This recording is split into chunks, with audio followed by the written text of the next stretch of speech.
పాపం జగన్మోహన్ రెడ్డి ఫ్రస్ట్రేషన్ కావచ్చు, వైసీపీ నాయకుల ఫ్రస్ట్రేషన్ కావచ్చు, ఏ స్థాయికి వెళ్ళిపోయిందంటే ఏకంగా ఏదైతే ఏబిఎన్ ఆంధ్రజ్యోతి పేపర్ కావచ్చు, ఛానల్ కావచ్చు ఉందో, జగన్ వచ్చిన తర్వాత తొలి సంతకం వాటి రద్దు మీదే పెడతారని చెప్పి వైసీపీ నాయకులు ఓపెన్ ప్లాట్ఫామ్ మీద ప్రకటన చేస్తున్నారు.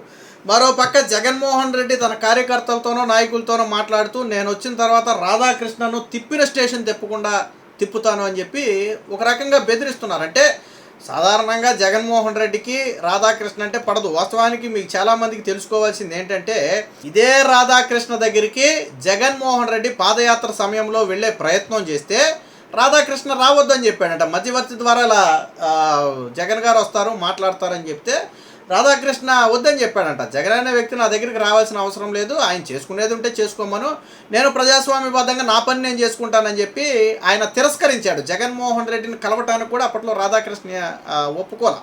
అంటే రాధాకృష్ణ కాళ్ళ దగ్గరికి మనం మాట్లాడుకుంటే ఆయన కాళ్ళ దగ్గరికి వెళ్ళాలని చూశాడు. ఎందుకంటే అప్పుడు పాదయాత్ర సమయం, అన్ని పేపర్ల కవరేజ్ కావాలి. మీకు ఆల్రెడీ మీరు పాత దాంట్లోకి వెళ్ళి చూస్తే జగన్మోహన్ రెడ్డి అప్పట్లో రామోజీరావును కూడా కలిశాడు. మధ్యవర్తి కూడా ఎవరో ఉన్నారు, నా పాదయాత్రకు కొద్ది కవరేజీ కల్పించండి, మొదటి పేపర్లో ఏంటి, నేను వస్తే ఇది చేస్తాను అది చేస్తానని చెప్పేదో కవర్లు పలిగితే కాకపోతే రాధాకృష్ణలాగా హారిస్గా కాదు, కానీ ఆయన వ్యవహారం అంతా పాపం రామోజీరావు గారి వ్యవహారం అంతా పెద్దరకంగానే ఉంటుంది. పాపం ఆయన నవ్వి ఓకే అని చెప్పి మూగొట్టు వదిలేశాడు. సరే ఆయన వేసాడా లేదా అదంతా తర్వాత. అంటే తాను పాదయాత్ర చేసేటప్పుడు రాధాకృష్ణ రామోజీరావు ఇద్దరూ కావాలి, కానీ పాదయాత్ర అయిపోయి తాను సీఎం అయిన తర్వాత ఇద్దరు శత్రువులే.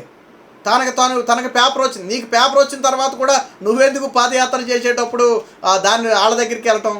నీకు పేపర్ ఉంది కదా, ఎందుకు నీ పేపర్ని అందరూ నమ్మరు, ఆ విషయం నీకు తెలుసు కాబట్టి నువ్వు ఇతరుల దగ్గరికి వెళ్ళే ప్రయత్నం చేసావు.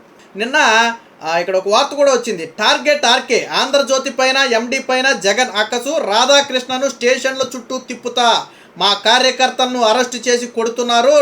ఆర్కేకు కూడా అదే జరుగుతుందంటే ఒక రకంగా రాధాకృష్ణను కొడతాను, మా ఎంపీని ఏదైతే కట్టేసి కాళ్ళ మీద కొట్టి లేకపోతే 3rd డిగ్రీ ఇచ్చి నేను ఇబ్బంది పెట్టానో రాధాకృష్ణ కూడా అలాగే కొడతానని చెప్పి ఏమైనా బెదిరిస్తున్నాడు ఏమో తెలియదు. కానీ పార్టీ సమావేశంలో జగన్ హెచ్చరికలు, తొలి సంతకం ఆంధ్రజ్యోతి రద్దుపైనే, గుంటూరులో మోదుగుల మాట. మోదుగుల వేణుగోపాల్ రెడ్డి అంటే ఈయన మాజీ ఎంపీ అనుకుంటా. మాజీ ఎంపీ, జగన్ అధికారం జనం కోసం కాదు కక్ష సాధింపేనని తేల్చిన వైనం. వాస్తవానికి ఈ పాయింట్ కరెక్టే. ఇప్పుడు జగన్ అనే వ్యక్తి ప్రజలకు చెప్పాలి ఏమని, నేను వచ్చిన తర్వాత ఇదిగో ఈ పని చేస్తాను, నేను వచ్చిన తర్వాత ఈ సంక్షేమం చేస్తాను, ఈ అభివృద్ధి చేస్తాను, రాష్ట్రాన్ని డెవలప్ చేస్తానని చెబితే ప్రజలు నేను నమ్ముతారు. కానీ నేను వచ్చిన తర్వాత రాధాకృష్ణను స్టేషన్ల చుట్టూ చెబుతా, నేను వచ్చిన తర్వాత ఆంధ్రజ్యోతి పేపర్ రద్దు చేస్తా, ఎవడికి ఉపయోగం దానివల్ల?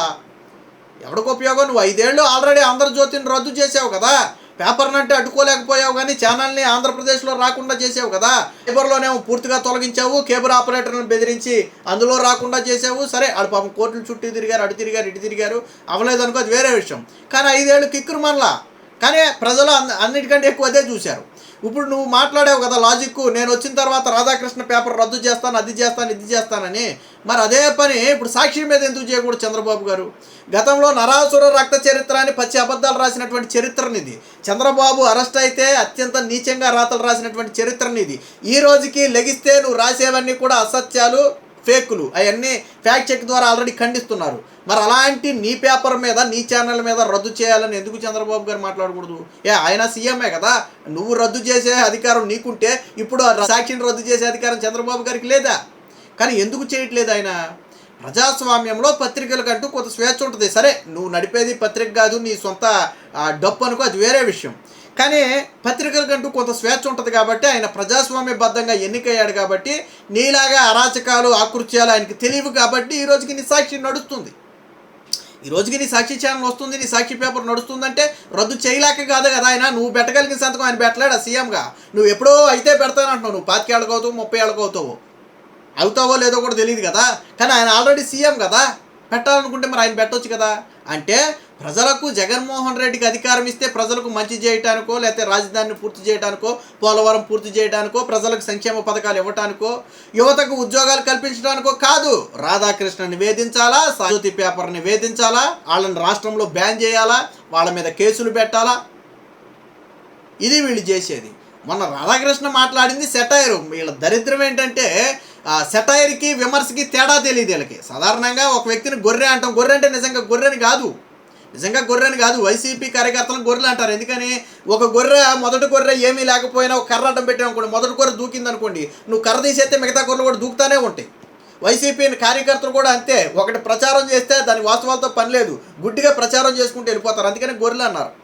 అలాగని చెప్పి అది తిట్టో బూతో కాదు. అలాగే అంటే వైసీపీలో ఎలాంటి ముతక మేధావులు ఉన్నారు, బుర్రలో గుర్జు లేని వాళ్ళు ఉన్నారు అనేది చెప్పడం కోసం ఆయన ఒక సామెతలాగా చెప్పాడు. ఏమని, వైసీపీలో ఎలాంటి వాళ్ళు ఉన్నారంటే, రేపు జగన్మోహన్ రెడ్డి మీ భార్యలు కాదు అంటే అది కూడా నిజమేనని నమ్మి పెళ్ళిగా భావించి పెళ్లి సంబంధాలు కూడా చూడటానికి వెనుకాడని వాళ్ళు వైసీపీలో ఉన్నారని చెప్పారు. ఇందులో తిట్టు అనేది ఎక్కడా లేదు. భార్యలను చెల్లెళ్ళుగా భావించి పెళ్లి సంబంధాలు అన్నాడు ఆయన. అక్కడ భార్య కానీ చెల్లి కానీ బూతు పదం కాదు. సరే, సంబంధాలు మారి ఉండొచ్చు, బట్ బూతు పదం కాదు. వీళ్ళు మాట్లాడిన పచ్చిబూతులతో పోలిస్తే అసలు బూతు పదమే కాదు. అంటే అక్కడ దాని అర్థం ఏంటి, నిజంగా భార్యలను చెల్లిలా పెళ్ళిళ్ళు చేస్తారని కాదు.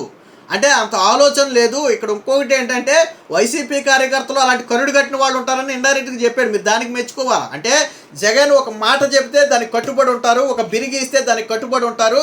మీరు దూకండ్రా అంటే దూకుతారు, లెగండ్రా అంటే లెగుస్తారు, దేకండ్రా అంటే దేకుతారు అని ఇండైరెక్ట్గా చెప్పాడు ఆయన. ఆ ఇంటెన్షన్ అదే. మీ భార్యలు కాదు అంటే ఎవడు మట్టుకు ఒప్పుకుంటాడు. కానీ వైసీపీ కార్యకర్తలు నిజంగానే కాదేమోనని చెప్పి, లేకపోతే మా అన్న చెప్పాడు కాబట్టి ఇక వాళ్ళు మా భార్యలు కాదు అనుకుంటారు. అంటే అలాంటి కరుడు కట్టిన వాళ్ళు ఉన్నారని చెప్పాడు ఆయన. మీరు ఆ కోణంలో ఎందుకు ఆలోచించరు? కరెక్టే కదా. ఇప్పుడు ఒక మోనార్క్ లాంటి వాడు ఉంటాడు, ఆడి పని ఏంటి, నువ్వు దూకరా అంటే అది లోతు ఎంత ఉంది, లేకపోతే ఎందుకు దూకాలంటే దూకితే నేను చచ్చిపోతానేమో కూడా ఆలోచించడు. దూకంటే దూకేస్తాడు. ఇక్కడ వైసీపీ కార్యకర్తలు అలాగే పోల్చాడు. కాకపోతే ఏంటంటే ఆయన పోలిక ఏంటంటే భార్యను చెల్లితో పోల్చాడు. సో అక్కడ అంతే తప్ప దీని గురించి ఎందుకు రాద్ధాంతం చేస్తున్నారో నాకు అర్థం కాల. ఇందులో బూత్ ఎక్కడ కనపడిందో నాకు అర్థం కాల. వీడు కొడాలి నాని మాట్లాడింది కావచ్చు, పేరుని నాని మాట్లాడినవి కావచ్చు, జగన్ ఓపెన్ ప్లాట్ఫామ్ మీద మాట్లాడినవి కావచ్చు, నన్ను బట్టాభి ఇలా తిట్టాడు అలా తిట్టాడని ఓపెన్గా ప్లాట్ఫామ్లో మాట్లాడినవి కావచ్చు, వీటిని బూతులు అంటారు.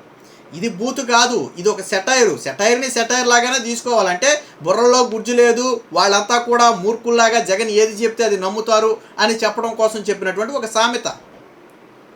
దానికి పోయి అంటే వాస్తవానికి వైసీపీకి కూడా తెలుసు అందులో ఏం మ్యాటర్ లేదు, దాన్ని ఏమీ సీరియస్గా తీసుకోవాల్సిన అంశం కూడా కాదు.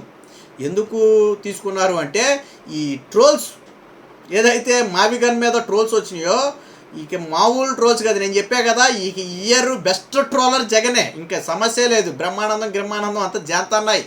మొన్న వరుసగా ఒక 4 రోజులు వచ్చిన ట్రోల్స్ మీరు ఏ సోషల్ మీడియాలో ఏ ప్లాట్ఫామ్ అయినా ఓపెన్ చేయండి, అబ్బబ్బబ్బబ్బబ్బబ్బబ్బబ్బబ్బ ఏమి ట్రోల్స్ నాయన. Views million views. ఇది వీళ్ళని బాగా డ్యామేజ్ చేసింది. జగన్మోహన్ రెడ్డికి నచ్చంది కూడా ఏంటంటే ఆయన్ని ఒక ట్రోలర్ లాగా చిత్రీకరించడం, ఆయన ఒక జోకర్ లాగా కమీడియన్ లాగా చిత్రీకరించడం ఆయనకి నచ్చట్లా. ఎవరో టీడీపీ నేతలు కూడా అన్నారు ఈ మధ్యన బ్రహ్మానందం రావట్లేదని కొంతమంది ఫీల్ అయ్యారు, ఆయన ఆ సినిమాల్లో తగ్గారని, ఆ స్థానాన్ని జగన్మోహన్ రెడ్డి ట్రోల్స్ ద్వారా భర్తీ చేస్తున్నాడని చెప్పి మాట్లాడారు. వీళ్ళకి నచ్చలా. అంటే వీళ్ళ దృష్టిలో జగన్ అనే వ్యక్తి సీరియస్ పొలిటీషియన్. ఎందుకంటే వీళ్ళు చూడండి, సగం జగన్కి ఒక ఆయన ఎప్పుడు నామం పెట్టుకోడు, ఎంత ఓవర్ నామం, కానీ పాపం వీళ్ళు ఎడిటింగ్లో ఎంత పెద్ద నామం పెట్టి ఆయన చేతుల్లో పెట్టి రప్పాలాగా ఆయన్ని ఎలివేట్ చేసుకునే ప్రయత్నం చేస్తారు వీళ్ళు. అలాంటి వ్యక్తిని జోకర్ అయ్యేటప్పటికి వీళ్ళకి పాపం కడుపు మండింది. దాన్ని డైవర్ట్ చేయాలంటే ఎలా డైవర్ట్ చేయాలి? కరెక్టే, రాధాకృష్ణ అంశం దొరికింది. అందుకని వైసీపీ కార్యకర్తలు కూడా కొంత సంతృప్తి పడాలి. ఎందుకంటే వీళ్ళు కూడా తీవ్ర నిరాశ నిస్పృహంలో ఉన్నారు. ఈ జగన్ మావిగన్ దెబ్బకి గిలగిల కొట్టేసుకుంటున్నారు కవర్ చేయలేక. ఎందుకంటే నిన్నదాకా 3 రాజధానులు అన్నాను, ఇప్పుడు 3 రాజధానులు కాదు మావిగన్ అనమంటే వాళ్ళకి కూడా కొద్దిగా ఎక్కడో ఏదో కొద్దిగా అడ్డు వస్తుంది. మానవత్వం ఉంటుంది కదా, కొద్దిగా ఇది ఉంటుంది కదా, మాట మీద నిలబడే తత్వాలు అడ్డు వస్తున్నాయి. వాళ్ళను సంతృప్తి పరచడం కోసం రాధాకృష్ణ అంతు చూస్తా, పేపర్ రద్దు చేస్తా, స్టేషన్ను చుట్టూ తిప్పుతా, కొట్టిస్తా, ఈ జగన్మోహన్ రెడ్డి మాటలు. మరి గతంలో నారా లోకేష్ నేను వచ్చిన తర్వాత చట్టపరంగా వ్యవహరించని వాళ్ళందరినీ కూడా చట్టం ప్రకారం శిక్షిస్తానంటే రెడ్ బుక్ రాజ్యాంగం అన్నారు. నారా లోకేష్ ఆయన చంపేస్తాను కొట్టేస్తాను అన్నాడా? ఎవరైనా బిరి తప్పితే మీరు లీగల్గా ప్రొసీడ్ అవుతామని చెప్పాడు ఆయన. దానికి రెడ్ బుక్ రాజ్యాంగం అని ఎగురుతున్నారు కదా. మరి మీరు చేసేది ఏంది? నేను వచ్చిన తర్వాత స్టేషన్లో చుట్టూ తిప్పుతా, మా కార్యకర్తను ఎలా కొడుతున్నారో రాధాకృష్ణని అలా కొడతా. మరి ఇది బెదిరింపు కాదా? మరి నారా లోకేష్ చెప్తే రెడ్ బుక్ రాజ్యాంగం అన్నా, నారా లోకేష్ ఎవరిని నీ కాళ్ళు ఎరగదీస్తాను, నేను స్టేషన్ చుట్టూ తిప్పుతాను, నీ అంత చూస్తాను అనలా. ఈవెన్ సాక్షిని కూడా నేను రద్దు చేస్తానని ఏ రోజు అనలా ఆయన. కాబట్టి వైసీపీ ఫ్రస్ట్రేషన్ అనేది నిన్న అర్థమైంది. ఏది ఏమైనా జగన్ వచ్చేది కక్ష సాధించుకోవడానికే తప్ప సంక్షేమం చేయడానికైతే కాదు.